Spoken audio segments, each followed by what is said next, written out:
Okay, so I'm not really used to doing these kinds of presentations, so I hope you bear with me and that no one brought eggs. Okay. So, welcome. So this talk is called Surviving Syria Days, Reducing the Window of Exposure. My name is Andreas Lind, and as John said, it was John, right? I'm from Sweden. Okay, so mandatory slide about me. I work as a security analyst and architect for a company called iSecure Sweden. We do a lot of security operations stuff, so I'm more of a hands-on security analyst than, for example, the ones working for 451 Research, for example. I used to work for Volvo IT, worked there for 10 years doing different security stuff. So I've always been a defender. Started out in network security and moved on, as I imagine most defenders do. And if you want to chat with me, Twitter is probably the best place. So if you want to follow someone who has opinions about everything, I'm your man. Okay, so what am I going to talk about? I'm going to talk about software vulnerabilities and exploits and how we are currently protecting against exploits in software vulnerabilities. And I'm going to suggest a way of improving what we do because it's not really working. And it's actually not that hard to get better. Okay, so most companies, I work for enterprises. I do consulting work for enterprises. So most companies, enterprises, organizations, they have like a defense model, a security architecture that's meant to protect them from threats, from attacks of different kinds. And this is usually built from the concept of defense in depth. And defense in depth, you all know everything about that. I think it's a great concept. It's a bit abstract, so it can be interpreted in a lot of different ways. And it's been around for a very long time. And when this was, first turned into an implementation on a corporate level, it looked a bit something like this. And everybody's doing it pretty much the same way. So you had a lot of focus on the network, on the perimeter stuff. So you had the firewalls and the proxies and the IPS and the VPNs and all that. And then you had access controls, and you did some basic system hardening, and you had antivirus, and that was about it. And at that time, that was pretty adequate. And then time rolled by, and our defenses evolved. So now we got all the legacy stuff, but our legacy stuff is better because our IPSs are better, or at least more expensive. Our antivirus has evolved, and all the stuff has gotten better. We're not using NTLM anymore. We're using Kerberos. But we've got more stuff now. We got the CM, and we got the DLP, and application firewalls, and maybe if we're really advanced, we got FireEye. But it's basically just more tools, because in enterprises, when you have a problem, you buy a tool. That's how it works. You don't really, get to the root cause of the problem that often.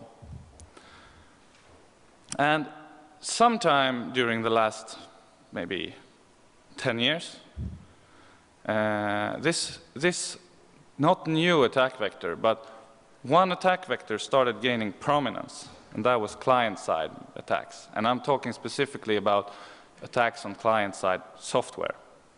And this has been around a number of years, and it's statistically the biggest attack vector we've got right now. And it's the ones that the APT, for example, is mostly targeting because it works. So if we take a look at the security architecture that we've got, or the defense model that we've got, what are the components that are actually protecting us from this? So it looks a bit like this. So we got the firewall, and it's the really advanced next generation firewall that can do dynamic content inspection and all that stuff. And we got the IPS, which is really expensive and has a lot of signatures, actually doing a pretty good job. And we got the antivirus, or the endpoint protection suites, that does a lot more than just antivirus. So I've spoken to a lot of penetration testers around the world, and I've asked them, do you see what I see when you attack people? When you attack client side, is this what you see? And they've said yes. Pretty much 100% said yes. And then I asked them, do you have a problem bypassing this? And they say no.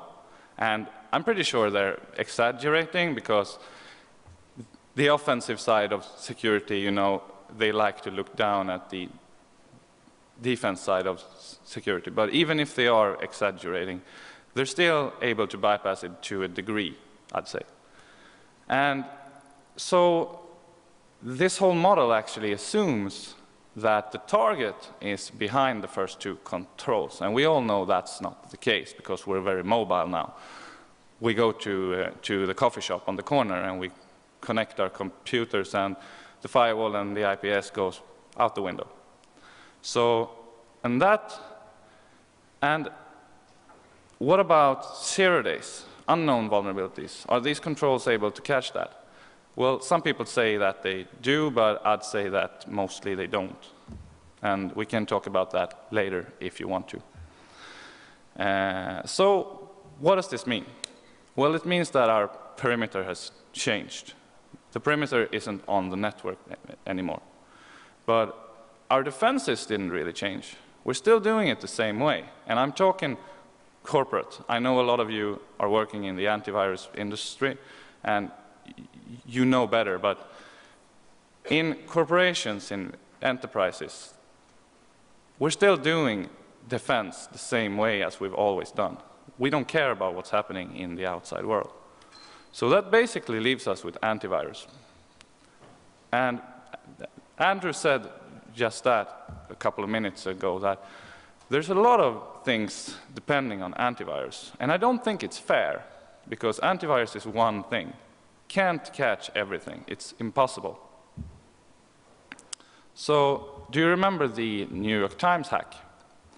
So earlier this year, it became public knowledge that the New York Times had been hacked, and that an allegedly Chinese group called the Comment Crew, or APT1, whichever you prefer, had spent something like 4 months in the New York Times networks.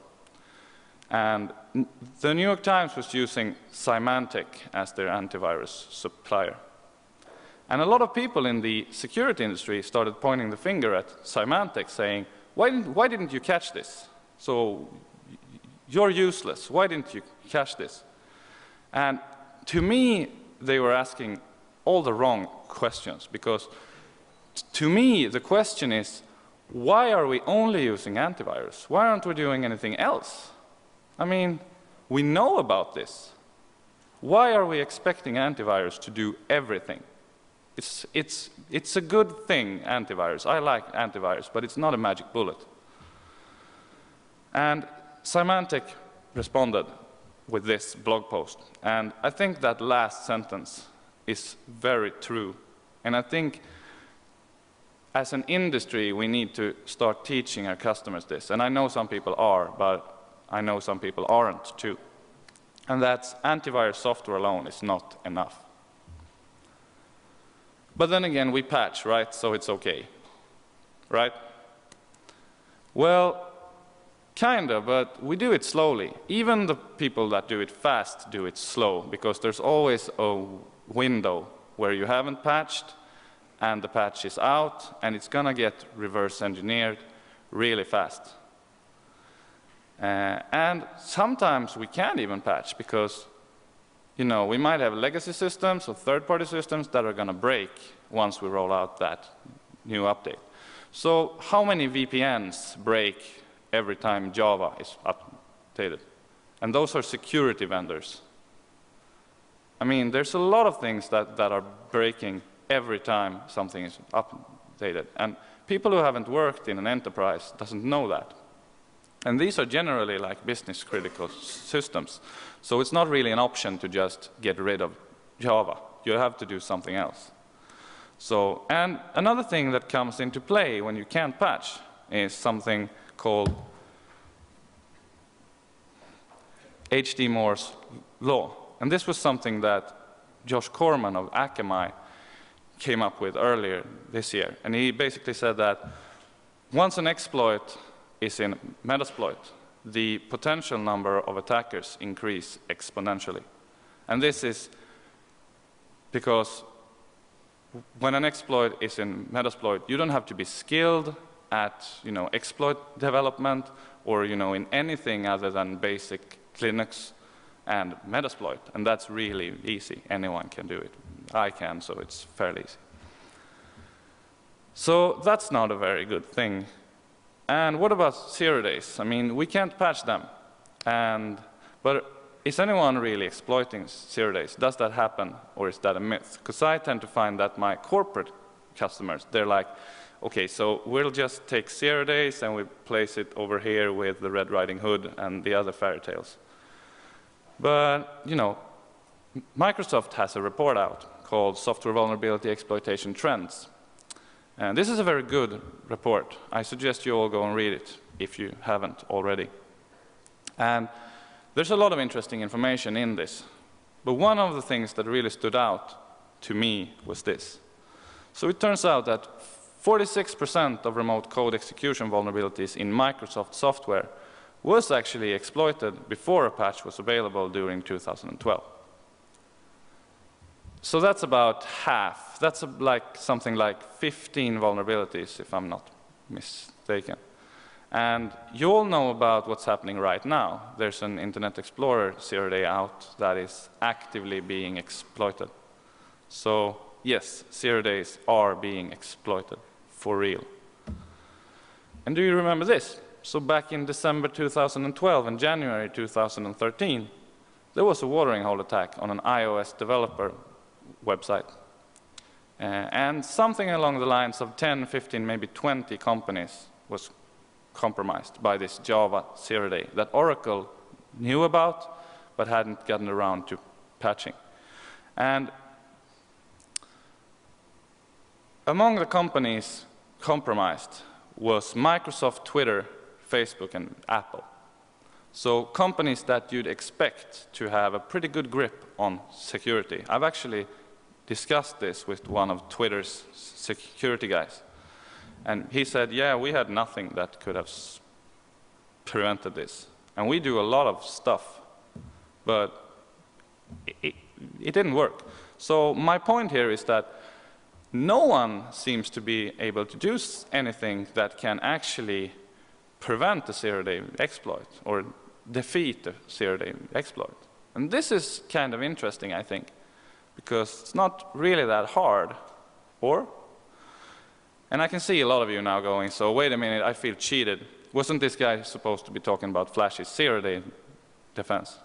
And yeah, I am, but there's no Flashy fix. I mean, there's no tool. You can't go out and buy a tool for this, because we've tried that, and it doesn't work.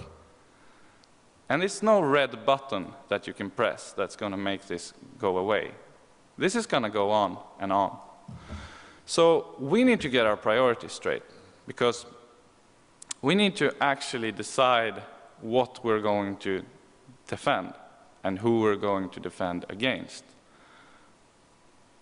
Because right now, how many companies do actually have to deal with APT attacks?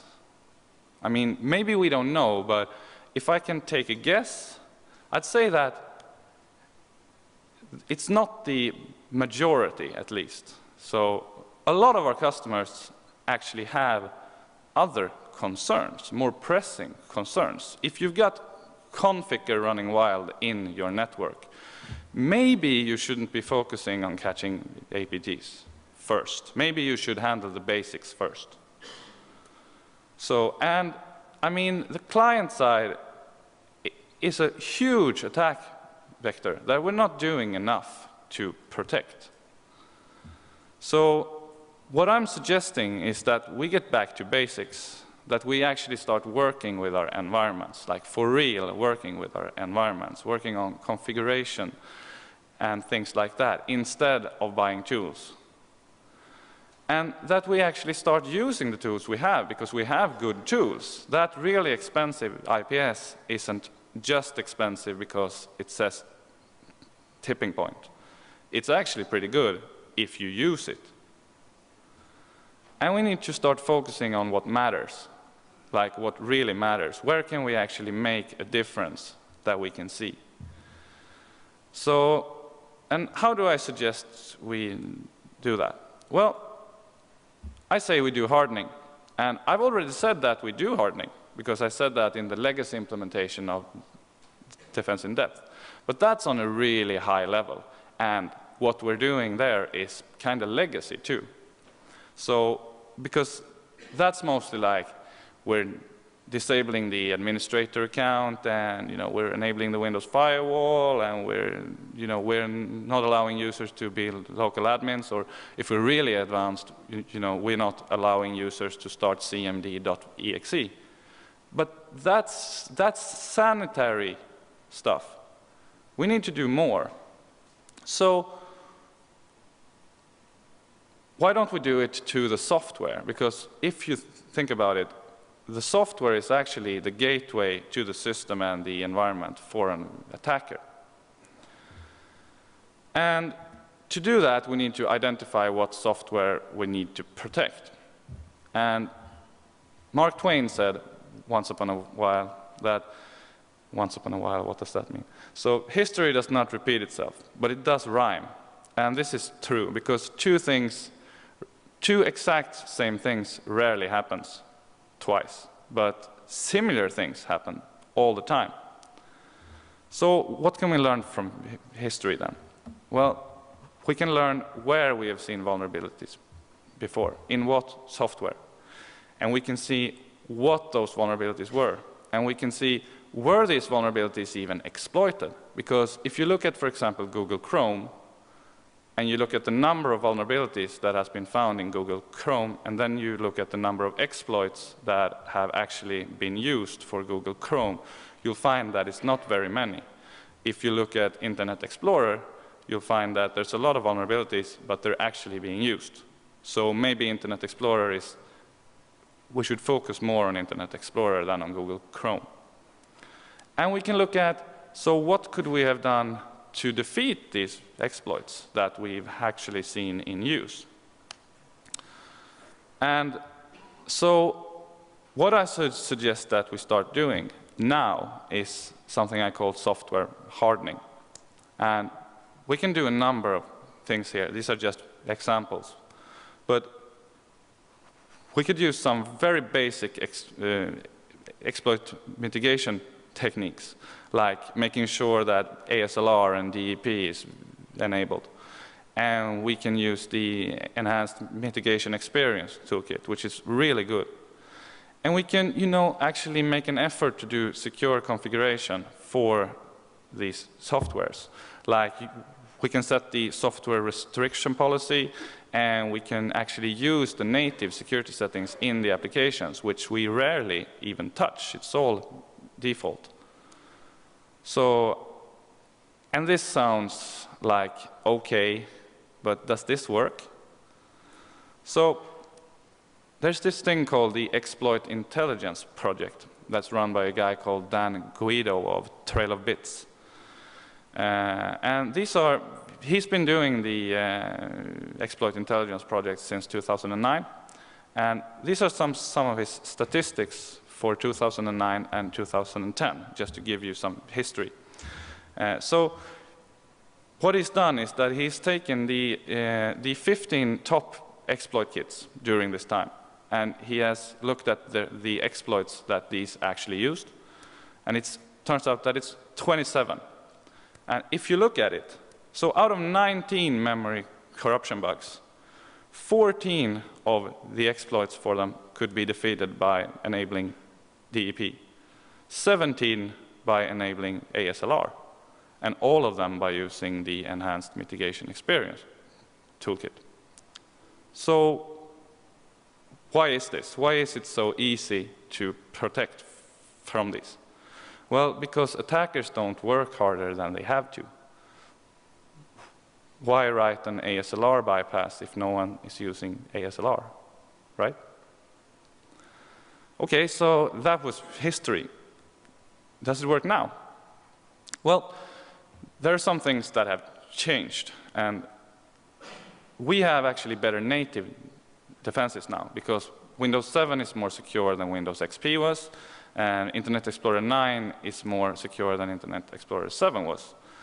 But attackers, people writing mass malware or doing mass attacks, they haven't really caught up.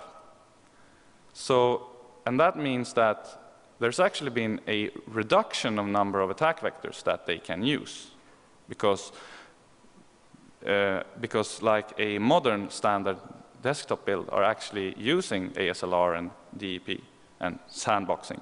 So there's not as much room for attacks anymore.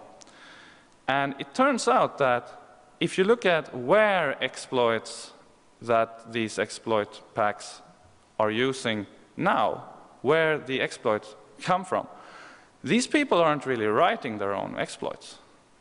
They're begging for scraps from security researchers, and when someone publishes an exploit technique using by an APT, they pick that up and use it, but they don't develop their own.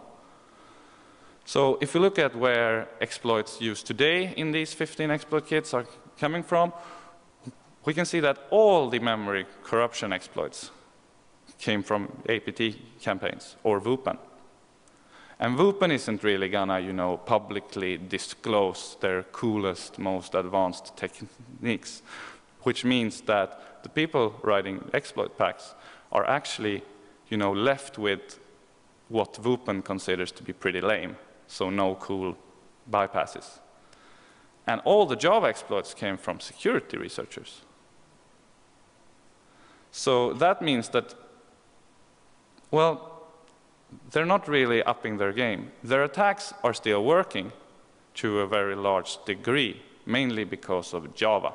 And we're not doing anything about Java, except it doesn't work. So if we do these things, if we do these very basic things, are we secure?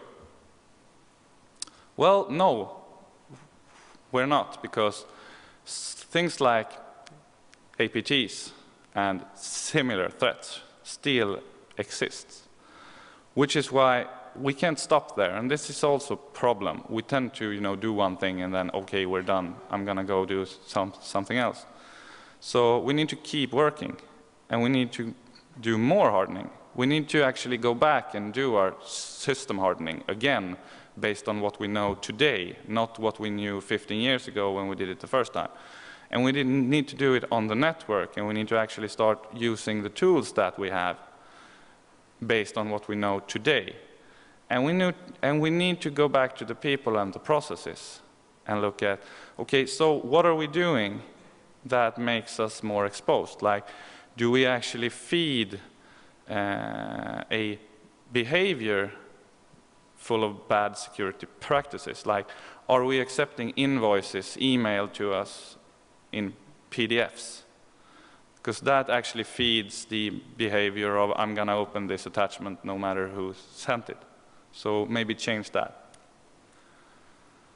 And by doing this, we can actually reduce the window of exposure proactively, because we're actually raising our security baseline. We're improving our security posture proactively. We're doing it before. We're doing it, but if we do all these things, eventually the bad guys are going to have to improve. They're going to have to up their game. And when they do, we need to make sure that we've got the threat intel that we need to detect these changes. We need to know when trends are changing. And so we need to know that when we're seeing software, vulnerabilities in software being exploited, and this software is not the ones we've identified as critical to protect, we need to change our defenses accordingly. So we need to keep in touch with what's happening in the outside world, something that we're not doing now either on a corporate level. So we need to go back then, and we need to plug the gaps that was left. And we need to do this based on what we've learned. And we need to you know, and this is going to keep our defenses current, because as I said, we have a connection to the outside world. And then we need to do it again, and again, and again, and again, because the world is going to change. Sooner or later, the world is going to change, and we have to change with it. So, to summarize, priorities is everything. Priorities is key. We need to get better at prioritizing what we're going to do, and we need to get better at helping our customers prioritizing. We need to stop feeding them bullshit about APTs all the time. It's not working. It's not helping anyone. And we actually need to get back to our environments and start, you know, getting to know it from a security perspective. And this work will never be done. We have to keep doing it over and over again. And finally, keep calm and defense in depth. Thank you very much. Are there any questions? So if you do have questions, I'll just remind you to put your hand up and microphone will be brought around to you.